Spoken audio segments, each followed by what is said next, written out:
तो इसमें मैंने मार्क लगा लिया है कि कौन कौन क्वेश्चन पूछे गए हैं। यहाँ पे देख लीजिए, जैसे आपसे जो पहला क्वेश्चन यहाँ पे पूछा गया था, ये पूछा गया था कि घर्षण के गुणांक, ठीक है, को खोजने का सूत्र क्या है। ठीक है, इसका घर्षण गुणांक को खोजने का सूत्र पूछा गया था। तो इसका राइट आंसर जो हो जाएगा आपका, बताइए सभी बच्चे क्या होगा इसका राइट आंसर। आप टेस्ट भी अपना कर लीजिए कि आप कितना स्कोर कर रहे हैं। ठीक है, तो एक तरह से बेटर भी रहेगा। तो मैं 3 से 5 सेकंड का आपको मोहलत दूंगा, क्वेश्चन पढ़ के आपको बस आंसर बताना है नीचे कमेंट सेक्शन जो चल रहा है उसमें। ओके, आंसर क्या हो जाएगा इसका, ऑप्शन नंबर चल जाएगा डी। क्या हो जाएगा, mu equal to F by R. इसको हम लोग और कैसे लिखते हैं, F equal to mu into R. यहाँ आर जो होता है इसको हम लोग डब्ल्यू से भी डिनोट करते हैं। ठीक है, आर को हम लोग इस आर को डब्ल्यू से भी डिनोट करते हैं। आइए अगला क्वेश्चन जो पूछा गया था, घर्षण के गुणांक को रूपांतरित करने के लिए किस प्रतीक का उपयोग किया जाता है। ठीक है, घर्षण गुणांक that means coefficient of friction को रूपांतरित करने के लिए को किसका हम लोग उपयोग करते हैं भाई, तो बताइए। म्यू का उपयोग करते हैं, म्यू। ठीक है, यहाँ जो फॉर्मूला में मैंने म्यू लिखा, इसको हम लोग क्या पढ़ते हैं, म्यू पढ़ते हैं। बात आ रही है समझ में, बहुत अच्छे। अगला क्वेश्चन देखिए, यहाँ पे जो क्वेश्चन पूछा गया है इसको देखेंगे हम लोग। यदि वस्तु केवल समतल की ओर जा रही है तो बल को ढूंढने का सूत्र क्या है। ठीक है, कहा जा रहा है कि यदि कोई वस्तु समतल की ओर जा रही है, ठीक है, तो ऐसी स्थिति में जो है बल को फाइंड करने का जो है सूत्र कौन सा हो जाएगा। 5 सेकंड का वक्त है, बताइए सभी बच्चे। ठीक है, चलिए वेरी गुड, आंसर क्या हो जाएगा, W। ठीक है, W ब्रैकेट में साइन थीटा प्लस फाइ, उसके बाद divided by cos phi. Answer कौन सा हो जाएगा, ऑप्शन बी चल जाएगा, इसका राइट आंसर हो जाएगा। समझ गए। आइए अब अगला क्वेश्चन जो आप लोगों से पूछा गया है, हम लोग नीचे देखते हैं, स्क्रॉल करते हैं, तो यहाँ पे देख लीजिए। हाँ, ये क्वेश्चन पूछा गया है आप लोग से, जहाँ की है कि शरीर, ठीक है, शरीर का भार कितना होगा जो 0.25 के घर्षण प्रतिरोध के विरुद्ध 50 केजी की क्षैतिज बल द्वारा ले जाया जाएगा, है ना। तो देखिएगा यहाँ पे फ्रिक्शन का यदि क्वेश्चन आपको मिलता है, एक ही फॉर्मूला चलेगा यहाँ पे, F equal to mu into R चलेगा, ध्यान रखिएगा। ठीक है, जहाँ की कोएफिशिएंट ऑफ फ्रिक्शन देखिए म्यू का मान दिया हुआ है, और दूसरी चीज जो 50 केजी जो है क्षैतिज बल, ठीक है, तो भार पूछा गया, दैट मीन्स कि ये आर पूछा गया, आर या फिर डब्ल्यू में कह रहा था अभी थोड़ा पहले, डब्ल्यू आपसे पूछा गया है। यहाँ पे भार जो है एफ का वैल्यू दे दिया है, तो एफ का वैल्यू दैट मीन्स 50 दे दिया है, म्यू का मान जो है 0.25 दे दिया गया है आपको। ठीक है, 2 पॉइंट दे दिया गया है, और यहाँ पे डब्ल्यू का मान पूछा गया, तो यहाँ से आप सॉल्व इसको नहीं कर पाइएगा। डब्ल्यू बराबर क्या हो जाएगा, 50 डिवाइडेड बाय 0.25। इसको सॉल्व करेंगे, पॉइंट उड़ाएंगे, दो को डिजिट इसलिए 2 शून्य दे देंगे, इसको कटा देंगे 25 को, तो 25 दूनी 50 एंड डबल 0। आंसर कितना आ गया, 200। ऑप्शन कौन सा चल गया, ऑप्शन नंबर बी, जो कि हो जाएगा 200 किलो। ठीक है, ये हो जाएगा भार। तो समझ में आ रहा है ये क्वेश्चन कैसे हमने सॉल्व करा। चलिए अब अगला क्वेश्चन यहाँ हम लोग बात कर लेते हैं। देखिए क्वेश्चन है कि जो वस्तु के, ठीक है, जो वस्तु के गुरुत्व, यहाँ देखिए, ठीक है, केंद्र, गुरुत्व के केंद्र को प्रभावित करता है। ठीक है, वस्तु के गुरुत्व के केंद्र को प्रभावित करता है, उसको हम लोग क्या कहते हैं, ये आपसे आपको बताना है। ठीक है, तो सभी लोग जवाब दीजिए, क्या हो जाएगा, इसको क्या कहा जाता है। इसको हम लोग कहते हैं द्रव्यमान। ओके, क्या कहते हैं इसको हम लोग, द्रव्यमान कहते हैं। आंसर हो जाएगा ऑप्शन नंबर बी हो जाएगा। ठीक है, जो वस्तु के गुरुत्व के केंद्र को प्रभावित करता है। अगला क्वेश्चन, ये भी आया हुआ है क्वेश्चन कि एक वृत्त के गुरुत्वाकर्षण का केंद्र कहाँ होता है, कहाँ स्थित होता है। ठीक है, तो जवाब दीजिए सभी बच्चे, कहाँ होता है भाई, केंद्र पर होता है। ठीक है, जैसे ये आपका सर्किल है, ठीक है, ये सर्किल है, तो सर्किल का जो आई मीन जो वृत्त है, इसका गुरुत्वाकर्षण केंद्र कहाँ होता है, इस सेंटर पॉइंट होता है। ठीक है, सेंटर केंद्र कहलाता है। ठीक है, आंसर इसका क्या हो जाएगा, ऑप्शन नंबर डी हो जाएगा। अगला क्वेश्चन यहाँ देखिए पूछ लिया गया है कि आयताकार पिंड के गुरुत्व का केंद्र है। ठीक है, आपसे आयताकार पिंड का जो है गुरुत्व का केंद्र आपसे पूछा गया है, तो जवाब दीजिए सभी बच्चे कमेंट सेक्शन बॉक्स में। क्या हो जाएगा, इसके विकर्णों, ठीक है, के चौराहे के बिंदु पर, समझ गया, जो विकर्ण होगा, ठीक है, विकर्ण जो होगा, आइए मैं यहाँ दिखाता हूँ आपको, ये आपका हो गया आयत, मतलब रेक्टेंगल हो गया। अब ये जो विकर्ण हो गया, एक विकर्ण ये, एक विकर्ण ये, ठीक है, यहाँ जो क्रॉस सेक्शन, ये जो पॉइंट हो गया ये वाला, इसी पॉइंट पे होगा आपका गुरुत्व, दैट मीन्स आंसर हो जाएगा ऑप्शन नंबर सी। अगला क्वेश्चन देखिए, अगला क्वेश्चन पूछा गया है कि संतुलन का उदाहरण किस अवस्था में शंकु अपनी नोक पर विश्राम करता है। ठीक है, मतलब कि स्टेबल कंडीशन में जो है कह रहा है कि संतुलन का उदाहरण, ठीक है, बैलेंस का उदाहरण जो है किस अवस्था में शंकु अपनी नोक पर विश्राम करता है, ठीक है, इक्विलिब्रियम पूछा गया है, ठीक। तो क्या होगा यदि नोक पे कर रहा है, इस तरह से यदि है शंकु, इस तरह से यदि है, इस तरह से क्या खड़ा रहेगा, स्थिर रहेगा, यदि इस तरह से खड़ा कीजिएगा तो गिर जाएगा, इसलिए आंसर क्या हो जाएगा, अस्थिर हो जाएगा, अनस्टेबल हो जाएगा। यही यदि ऐसे क्वेश्चन पूछता तो फिर ये स्टेबल कहलाया जाता, तब इसमें ये लगाते, लेकिन अभी इस क्वेश्चन के लिए आंसर चल जाएगा। अगला क्वेश्चन, कल वाला जो है वीडियो देख लीजिएगा आप लोग, उसमें बहुत अच्छे अच्छे मैंने क्वेश्चंस कराए हुए हैं, प्लेलिस्ट चेक कर लीजिएगा, डिस्क्रिप्शन में भी आप लोग को ऐसे लिंक मिल जाएगा। चलिए यहाँ हम लोग अगला क्वेश्चन की बात कर लेंगे। यहाँ देखिए क्या कह रहा है कि वृत्त, ठीक है, मतलब सर्किल, तो सर्किल के क्षेत्रफल के लिए कौन सी सूत्र उपयुक्त होती है जिसका व्यास डी होता है, ठीक है, बना लीजिएगा इसको सभी बच्चे। तो देखिए इसको कैसे सॉल्व कीजिएगा, ठीक है, वृत्त का क्षेत्रफल पूछा गया है, लेकिन वहां पे आपको व्यास लेके वृत्त का फॉर्मूला देना है। देखिए क्या होता है, फॉर्मूला होता है फॉर्मूला क्या होता है आपका, इधर मैं कर देता हूँ। देखिए फॉर्मूला होता है पाई आर स्क्वायर, ये क्या होता है, वृत्त का, सर्किल का होता है एरिया, ठीक है, सर्किल का।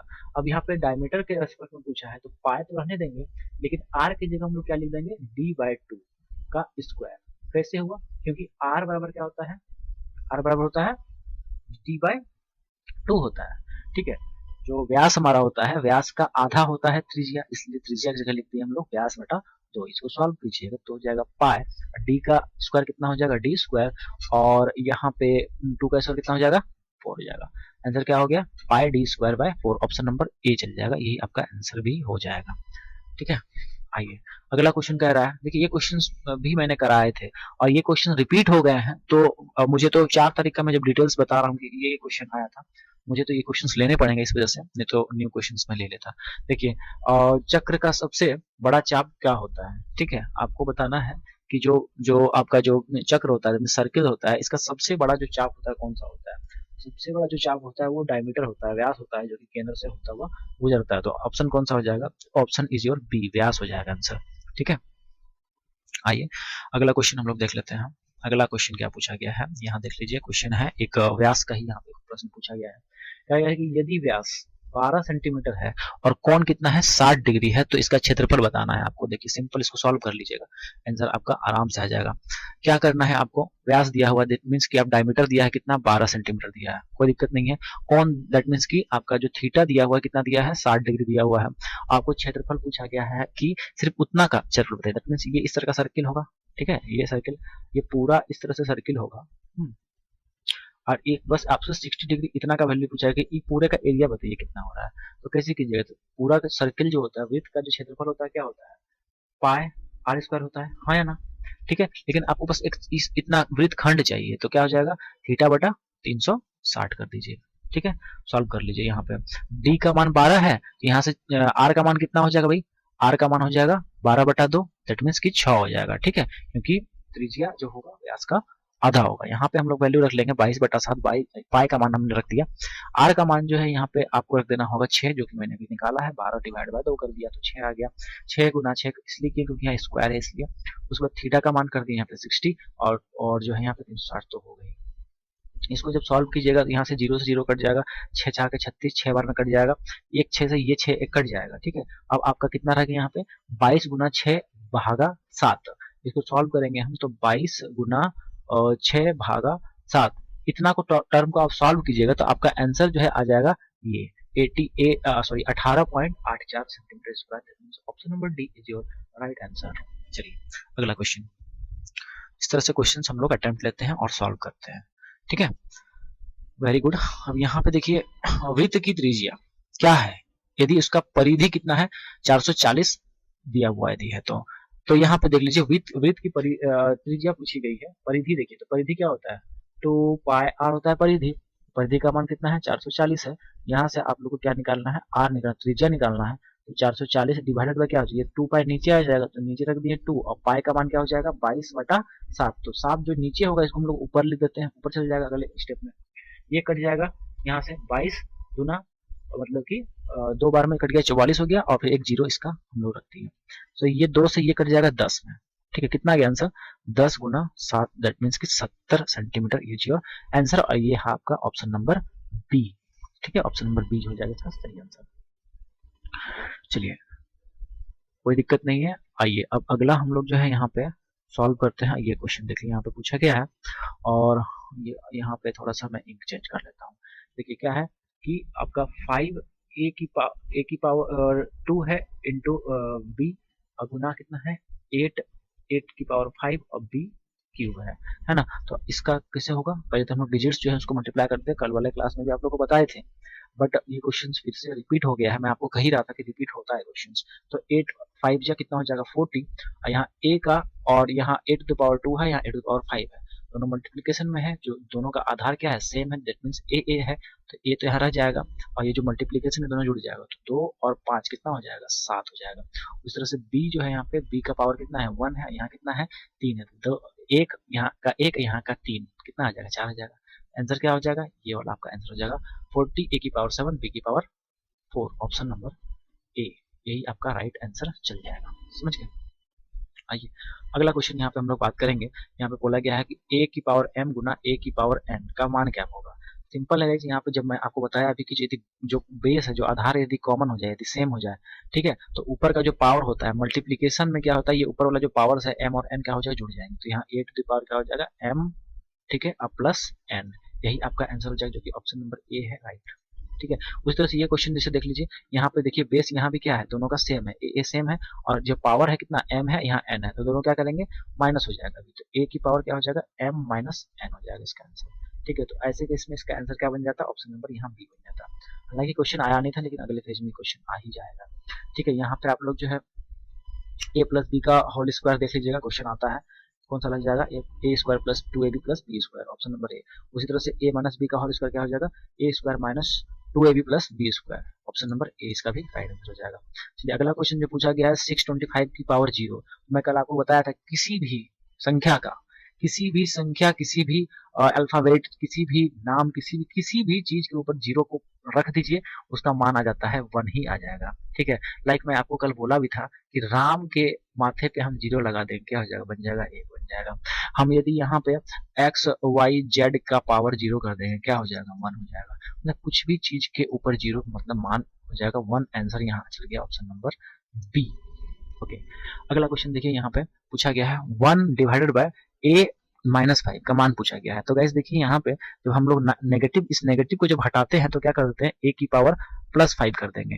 ठीक है, तो ये 1 बटा से क्या हो जाएगा हट जाएगा, 1 बटा से तो हट जाएगा, लेकिन ये जो 1 बाय था वो मतलब ऊपर चले जाएगा, मतलब जो हर में जो ये था ये अंश में चल जाएगा, लेकिन ये जो साइन था माइनस वाला ही हो जाएगा ऊपर प्लस में चल जाएगा। समझ गए, तो आंसर क्या हो जाएगा ए की पावर 5, जो कि ऑप्शन नंबर है हमारा ए आंसर हो जाएगा। समझ गए।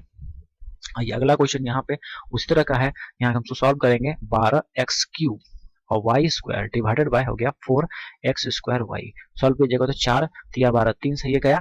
ठीक है, और यहाँ पे x स्क्वायर यहाँ के इससे कट जाएगा, बच जाएगा यहाँ क्या 3, कटता नहीं एक्चुअली, ये जो है ना x ऊपर जाता है, तो 3 माइनस 2 क्या बचेगा 1 बचेगा, सिर्फ यहाँ क्या बच जाएगा x बच जाएगा। यहाँ पे देख लीजिए, यहाँ पे 2 है, यहाँ पे क्या है 1 है, घट जाएगा तो कितना बच जाएगा 1 बच जाएगा, दैट मीन्स कि 3 यहाँ बच गया x, यहाँ बच गया y, ऑप्शन का चल गया ऑप्शन नंबर सी। ठीक है, और कुछ क्वेश्चंस इसमें आए हुए हैं, ऑलमोस्ट अब जो है एंड ही है, लास्ट ईयर देख लेते हैं क्या क्वेश्चन पूछा गया है। तो यहाँ देख लीजिए, ये क्वेश्चन ये वाला दिख रहा है मुझे, आइए इसको थोड़ा सा जो है साइड कर लेते हैं, सारा क्वेश्चन स्पष्ट हो जाएगा। हाँ, तो यहाँ पे हमसे जो क्वेश्चन जो पूछा गया है वह है कि प्रतिबल, ओके, प्रतिबल प्रतिबल और विकृति के अनुपात को क्या कहते हैं, प्रतिबल और विकृति के अनुपात को क्या कहा जाता है।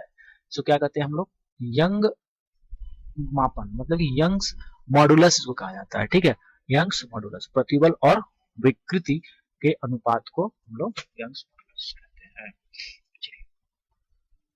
और यहाँ पे क्वेश्चंस जो आए हुए हैं देख रहे हैं और क्या क्या आया हुआ है। देखिए यहाँ पे क्वेश्चन है कि कौन सी सतह हार्डनिंग प्रक्रिया के तरह है। ठीक है, तो कौन सी ठीक है, कौन सी सतह हार्डनिंग प्रक्रिया की तरह है, तो इसका आंसर बताइए सही बच्चे, क्या हो जाएगा इसका राइट आंसर जो हो जाएगा आप लोग का ये हो जाएगा नाइट राइडिंग, ठीक है, नाइट राइडिंग आंसर इसका हो जाएगा ऑप्शन सी।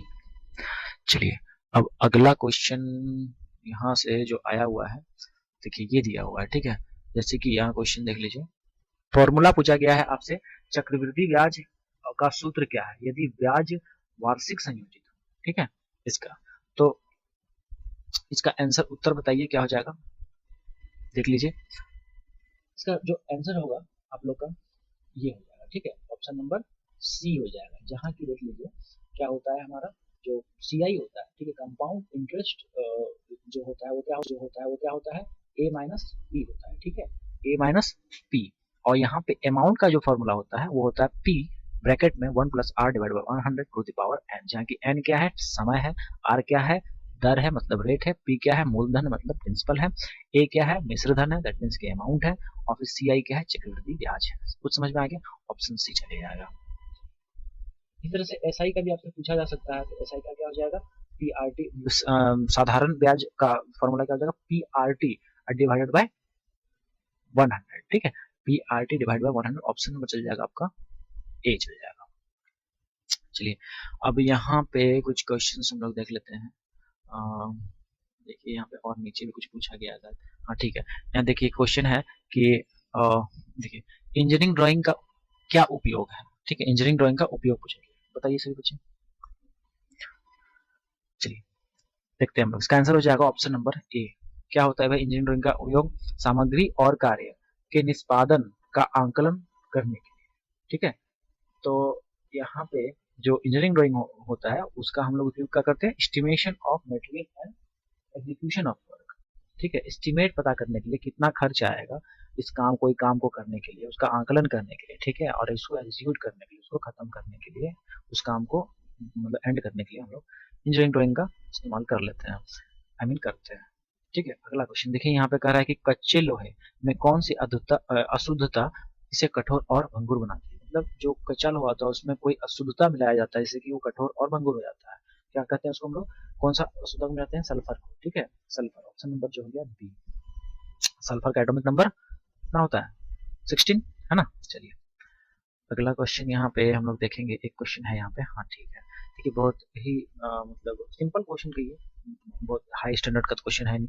देखिए 3000 वर्ग फुट कितना है भाई 3000 वर्ग फुट का निर्माण लागत क्या होगा, निर्माण लागत आपसे रुपया पूछा गया कितना खर्च पड़ेगा, यहाँ देखिए क्या दिया हुआ है 2000 रुपया पर स्क्वायर फुट खर्च है, कहने का मतलब है कि आपका जो इसमें खर्च आ रहा है एक स्क्वायर फुट में, ठीक है, एक स्क्वायर फुट में कितना खर्च आ रहा है 2000 रुपया आ रहा है ना, तो आपसे पूछा गया 3000 स्क्वायर फीट का, तो 3000 स्क्वायर फीट का कितना हो जाएगा, सिंपल 2000 गुना 3000 कर दीजिए, तो हो जाएगा 3 दूना 6, 6 हो गया, यहाँ पे 3 और 3 6 को सुना लिखिए, 3 1 2 3, ठीक है, तो आंसर क्या आ जाएगा आपका, देख लीजिए यहाँ पे आपका आंसर जो होगा ऑप्शन नंबर चल जाएगा बी, ठीक है, ऑप्शन हो जाएगा आपका बी, तो ये लग जाएगा आंसर लग जाएगा, सिंपल था कुछ नहीं था।